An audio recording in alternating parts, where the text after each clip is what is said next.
جم جانے والوں کی عمریں لمبی ہوتی ہیں. اگر آپ تمیز سے جم جا کے ایکسرسائز کرتے رہو اور پھر تمیز والی چیزیں کھاتے بھی رہو, 90 سال تک بھی ویٹ لفٹنگ کرتے رہو گے. تو اسی طرح جو عورتیں یعنی چاہتی ہیں کہ ہماری فٹنس برقرار رہے, توندے نہ نکلیں, جوانی برقرار رہے, موٹاپا نہ آئے, تو ان کو اولاد کثرت سے پیدا کرنی پڑے گی, پھر فٹ رہیں گی, اور آپریشن سے بولو بھائی بچنا پڑے گا. نارمل ڈیلیوری ہونی چاہیے. آپریشن بھی عورت کی صحت کو برباد کر دیتا ہے. آپریشن سے کیسے بچیں؟ کیونکہ ڈاکٹر تو بہت سارے قصائی بن کے بیٹھے ہوئے ہیں. کچھ کیس ایسے ہوتے بھی ہیں کہ جن میں آپریشن نہیں کیا تو معاملہ خراب ہو جاتا ہے, لیکن وہ کچھ ہی ہوتے ہیں, اتنے نہیں ہوتے جتنے آج کل ہو رہے ہیں. تو اس کے لیے بڑی اچھی کسی نے تجویز دی ہے کہ گورنمنٹ کو چاہیے کہ وہ ہسپتالوں میں قانون بنائے کہ جو آپریشن سے بچہ پیدا ہوگا اس کے صرف 5,000 فیس ہوگی, نارمل ڈیلیوری کے 50,000 لیں گے. خود بخود ڈاکٹر کس پہ آ جائیں گے؟ ابھی ڈاکٹروں کو نفع نظر آ رہا ہوتا ہے آپریشن میں کتنے کیا ہے پیسے زیادہ. اور میں بھگت چکا ہوں, اپنی گھریلو باتیں شیئر نہیں کرنی چاہیے, لیکن مجبوری میں آپ کے سامنے بیان کر رہا ہوں کہ میرے گھر میں ولادت ہونے والی تھی اور کیس خراب ہو گیا تھا. ڈاکٹروں نے کہا تھا آپریشن ہوگا. میں نے ڈاکٹرز کو الگ سے لے جا کے کہا, جو وہاں عملہ تھا نا, میں نے کہا آپریشن کے پیسے میں آپ کو دے رہا ہوں, زیادہ لے لو, ڈیلیوری نارمل ہونی چاہیے. نارمل کے بھی میں آپ کو پیسے کتنے دوں گا جتنے, اور الحمدللہ نارمل ڈیلیوری ہوئی. تو یہ میں جو ممبر پہ بیٹھ کے بولتا ہوں نا, یہ گڑبڑ کر رہے ہیں ڈاکٹر. اس سے بہت سے ڈاکٹر تکلیف بھی آتی ہے ان کو, وہ بہت سے ایماندار ڈاکٹر بھی ہیں. تو بھائی آپ ایماندار ہیں لیکن ساری دنیا ایماندار نہیں ہے. آپ ٹھیک ہے ایماندار ہیں, آپ واقعی آپریشن کی ضرورت ہوتی ہے تو بتاتے ہیں. آپریشن سے فائدے بھی ہوئے ہیں, بہت سی عورتیں موت کے منہ میں جانے سے آپریشن کی وجہ سے بچ گئیں, بہت سے بچے بچ گئے, لیکن ایسے کیسز کم ہوتے ہیں. اتنے نہیں ہوتے کہ ہر ایک کا کیا ہو رہا ہے. بھائی پہلے بھی تو ہوتے تھے بچے, ٹھیک ہے, پہلے بچوں میں موت کا ریشو زیادہ تھا, اتنا بھی نہیں تھا جتنا ہوا بنا کے پیش کر دیا ہے. میں گاؤں دیہاتوں میں گیا ہوں, وہاں میں نے سروے کیا ہے خود. وہ کہہ رہے یار ہزاروں ہمارے ہاں آبادی ہے, اور 20 سال سے ہم یعنی جو دیکھ رہے ہیں, کہہ رہے ہیں سارے گھر میں ہی ولادت ہوتی ہے دائیوں کے ہاں, اور آج تک ایک عورت کی بھی موت واقع نہیں ہوئی ہے. پھر بھی میں کہتا ہوں یار ہو سکتی ہے تو رسک نہ لیں, ہاسپٹل میں رجسٹریشن بہرحال کروائیں, لیکن ڈاکٹر کو بتا دیں کہ آپریشن نہیں ہوگا. آپ کو میں اس طرح کی تدبیر اختیار کریں, سمجھ رہے ہو, کیونکہ آپریشن کے بعد عورت کے بڑا نقصان ہوتا ہے, ریڑھ کی ہڈی میں انجیکشن لگتے ہیں, وہ فٹنس کی ایسی کی تیسی. آج کل بیچاری خواتین فٹنس پہ اتنا خرچ کرتی ہیں, آپریشن ہو گیا تو ساری فٹنس گئی تیل لینے.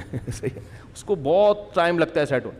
اور نارمل ڈیلیوری ہوتی رہے, 12 بچے بھی پیدا ہو جائیں بشرطے کہ خوراک اچھی ہو انشاءاللہ. کچھ اچھی کا مطلب یہ نہیں کہ 6 پراٹھے شروع کر دیں کھانا.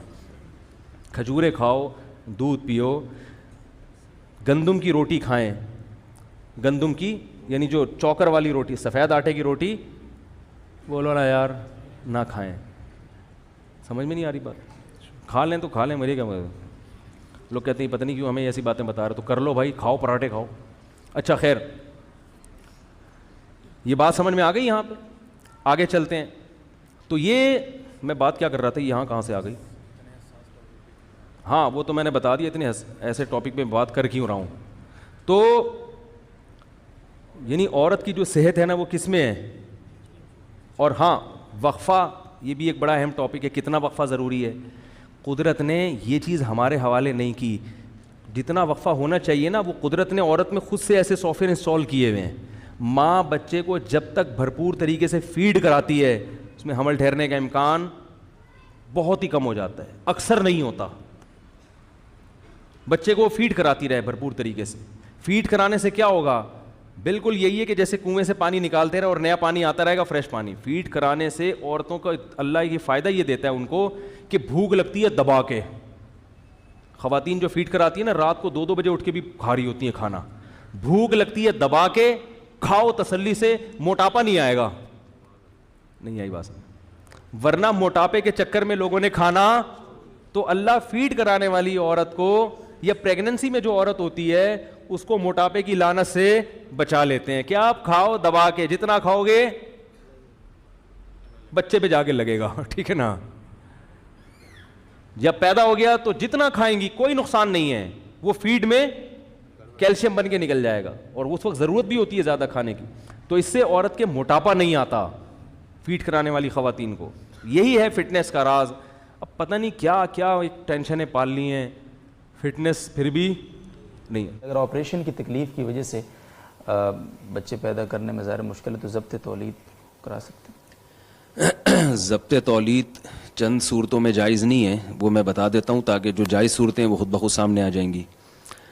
کسی عورت کا اس نیت سے حمل روکنا کہ خرچہ بڑھ جائے گا, کھلائیں گے کیسے اس کو, جیسے کہ آج کل اکثر یہی دیکھا جا رہا ہے کہ بچوں کی اسکول کی فیسیں بھرنی ہیں یا ان کا خوراک کا خرچہ بڑھ جائے گا, اس نیت سے حمل روکنا حرام ہے. قرآن مجید میں صاف ہے, نحن نرزقکم وایاہم, ہم تم کو بھی رزق دیں گے ان کو بھی. اور رزق کا مطلب صرف روٹی نہیں ہوتا, زندگی گزارنے کے جتنے ضروری لوازمات ہیں وہ رزق کے مفہوم میں داخل ہیں. تو بچہ جب دنیا میں آتا ہے تو اللہ کی مخلوق پہلے ہے, والدین کی اولاد بعد میں. تو اس نیت سے اگر کوئی حمل روکے گا تو وہ حرام ہے, ناجائز ہے. دوسری صورت یہ ہے کہ بچوں کو عار سمجھا جائے, جیسے آج کل فیملی پلاننگ والوں نے یہ معاشرے میں ایک اس طرح کی جو ہے نا وہ کلچر کو فروغ دیا ہے کہ جس کے زیادہ بچے ہوں وہ شرماتا ہے اپنے بچوں کی تعداد بتاتے ہوئے. خواتین بھی اس عورت کا مذاق اڑاتی ہیں, تمہارے 8 بچے ہیں, تمہارے 9 بچے ہیں.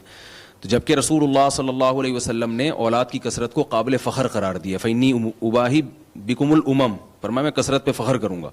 تو جو چیز قابل فخر تھی اس کو قابل ذلت سمجھنا, تو یہ شریعت کا گویا مذاق ہے. اور قرآن مجید میں بھی اللہ نے پچھلی امتوں سے وعدے کیے ہیں کہ تم اگر نیک اعمال کرو گے میں تمہیں کثرت سے اولاد دوں گا. تو پتہ چلا کہ اولاد کی کثرت ایک فطری چیز ہے, ہمیشہ سے محمود اور یعنی مطلوب سمجھی جاتی ہے, اور یہ قابل عزت ہے. اس میں توہین محسوس کرنا گویا شریعت کا مذاق ہے. تو اگر کوئی خاتون اس نیت سے حمل روکتی ہیں کہ بچے زیادہ ہوں گے تو لوگ کیا کہیں گے, یہ مرد یہ کام کرے یا یعنی بیوی کو مجبور کرے, تو اس نیت سے اگر کرتے ہیں تو یہ بھی ناجائز ہے. تیسری چیز جو آج کل ایک بیان کی جاتی ہے, بچوں کی تربیت نہیں ہوتی, لوگ کہتے ہیں بچے پالنا مشکل ہے. تو یہاں یہ بات یاد رکھیں, تربیت اور تعلیم میں فرق ہے. لوگ ان دونوں چیزوں کو خلط کر دیتے ہیں. لوگ کہتے ہیں چونکہ ہمارے بچے زیادہ ہوں گے تو ہم زیادہ فیسیں نہیں افورڈ کر سکے, تو بچے گورنمنٹ کے اسکولوں میں پڑھیں گے تو وہ پڑھائی صحیح نہیں ہوگی اور ایسے ہوگا ویسے ہوگا, تو لہذا بچوں کی صحیح تربیت نہیں ہوتی. دو چیزوں کو خلط ملط کر رہے ہوتے ہیں. تربیت الگ چیز ہے اور تعلیم الگ چیز ہے. تو یہ باقاعدہ ماہر نفسیات کہتے ہیں کہ بچے کے قریب العمر اگر کوئی بھائی یا بہن ہو تو اس بچے کی تربیت زیادہ اچھی ہوتی ہے. اور حضرت مفتی رشید احمد صاحب رحمہ اللہ تعالیٰ نے اصل فتاوی میں بڑی مضبوط دلائل دی ہیں اس پر, اور یہ ثابت کیا ہے کہ بچوں کو جتنی ماں باپ کی ضرورت ہوتی ہے نا, بہن بھائیوں کی بھی اتنی ہی ضرورت ہوتی ہے.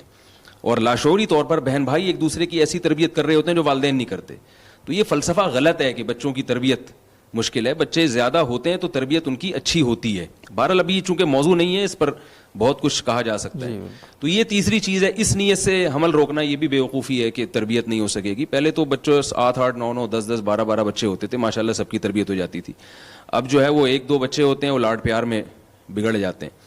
چوتھی چیز کیا ہے, یعنی یہ تو وہ 3 چیزیں ہیں جن کی وجہ سے حمل روکنا غلط ہے.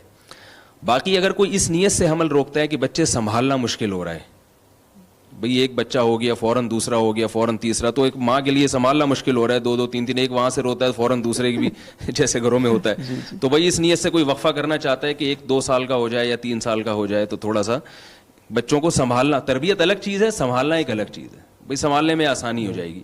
یا کوئی اس نیت سے حمل روکتا ہے کہ عورت کی صحت خراب ہے, جیسے انہوں نے بتایا کہ آپریشن کی تکلیف ہو رہی ہے اس کو, تو عارضی طور پر حمل روکا جا سکتا ہے. عارضی طور پر کوئی ایسی چیز کھانا یا بچہ دانی نکال دینا ہمیشہ کے لیے, یا ایسی دوا کھا لینا کہ اولاد کا سلسلہ ہمیشہ کے لیے ختم ہو جائے, تو بالکل حرام ہے. وقتی طور پر اس نیت سے روکا جا سکتا ہے. اور تیسری کیا چیز ہے, جیسے میں نے بتایا صحت ہے, دوسری چیز ہے صحت, اور تیسری چیز ہے کوئی ویسا ہی بچے ہی نہیں چاہتا. باپ والدین ایسے ان کو اولاد کے چاہتے ہی نہیں ہے کہ ہمارے اولاد ہو, وہ ویسے ہی, کوئی یہ نہیں کہ ان کو خرچے کا خوف ہے, کہتے بھائی میں ہلکے پھلکے زندگی گزارنا چاہتے ہیں, اولاد کی ٹینشن ہم پالنا ہی نہیں چاہتے. تو شریعت ان کو ترغیب دیتی ہے کہ بھئی اولاد پیدا کرو, یہ بہت بڑی برکت ہے اس میں. رسول اللہ صلی اللہ علیہ وسلم نے فرمایا تزوج الودود الولود, ایسی عورت سے نکاح کرو جس کے خاندان میں زیادہ بچے پیدا ہوتے ہوں. تو شریعت نے ترغیب دی ہے, بہت ساری احادیث ہیں اس پر کہ اولاد کی کثرت شریعت میں بہت پسندیدہ ہے, اس کے دنیا میں بھی فائدے ہیں آخرت میں بھی فائدے. لا تدرون ایہم اقرب لکم نفعا, اللہ فرماتے ہیں تمہیں معلوم نہیں ہے کہ کون سی اولاد تمہارے لیے زیادہ فائدے کا سبب بن جائے گی. لیکن شریعت نے اس پہ مجبور نہیں کیا. تو اگر کوئی عارضی طور پر حمل روکتا ہے اور اس کی کچھ بھی نیت نہیں ہے, بس ویسے ہی, تو وہ بھی جائز ہے. ہاں برکت سے محروم ہوگا مگر اس کو گناہ نہیں کہیں گے. تو اگر صحت کے حوالے سے کوئی حمل روکنا چاہے تو بھی جائز ہے, ویسے ہی روکنا چاہے کہ بھئی مجھے اولاد چاہیے ہی نہیں تو بھی جائز ہے. لیکن یہ تمام تدبیریں عارضی ہوں گی. دائمی تدبیر اختیار کرنا, جیسے مرد نس بندی کر لیتے ہیں یہ بھی حرام ہے, یا عورت بچہ دانی ہی نکلوا دے, یہ بھی حرام ہے.